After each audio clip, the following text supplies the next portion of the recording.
കലാ സാംസ്കാരിക സംഘടനയായ 0480 ആഭിമുഖ്യത്തിൽ ഭാവഗായകൻ പി ജയചന്ദ്രൻ അനുസ്മരണം സംഘടിപ്പിക്കുന്നു.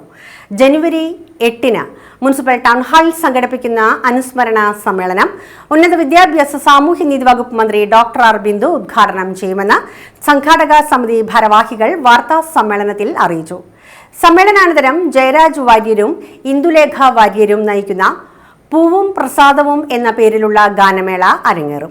സംഘാടക സമിതി ഭാരവാഹികളായ U Pradeep Menon, Rasheed Karalam, Soniagiri, professor V K Lakshmanan Nair, professor Savitri Lakshmanan, advocate P Manikandan, Anoop Menon എന്നിവർ വാർത്താ സമ്മേളനത്തിൽ സംബന്ധിച്ചിരുന്നു. നമ്മുടെ ഇരിങ്ങാലക്കുടയുടെ അഭിമാനങ്ങളായിരുന്ന നമ്മളൊക്കെ എപ്പോഴും ഓർക്കുന്ന പ്രിയപ്പെട്ട ശ്രീ ഭാവഗായകൻ ജയചന്ദ്രൻ നമ്മളെ വിട്ടുപോയിട്ട് 1 വർഷം തികയുന്ന 9-ാം തീയതി.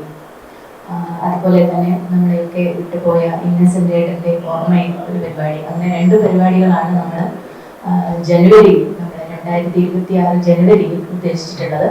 അപ്പൊ അത് ജനുവരി 9-ാം തീയതിയാണ് ശ്രീ പി ജയചന്ദ്രന്റെ ഓർമ്മ ദിനമായിട്ട് വരുന്നത്. അതുകൊണ്ട് തന്നെ 8-ാം തീയതി വൈകിട്ട് ശ്രീ ജയരാജ് വാര്യർ, നമുക്കറിയാം ശ്രീ പി ജയചന്ദ്രൻ നമ്മുടെ ജയേട്ടനുമായി വളരെ അടുത്ത ബന്ധം പുലർത്തിക്കൊണ്ടിരിക്കുന്ന ജയരാജ് വാര്യരും ജയചന്ദ്രൻ ഏറ്റവും അവസാനമായി പാട്ട് പാടിയത് അദ്ദേഹത്തിന് ജയരാജ് വാര്യരുടെ മകൾ ഇന്ദുലേഖ വാര്യരുമായിട്ടുള്ള ഒരു പാട്ടായിരുന്നു.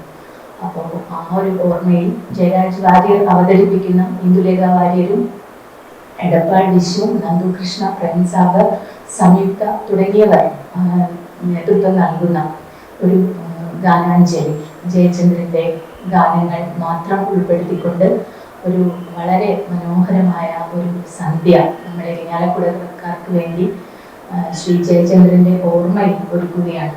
പൂവും പ്രസാദവും എന്നാണ് നമ്മൾ അതിന് പേരിട്ടിരിക്കുന്നത്.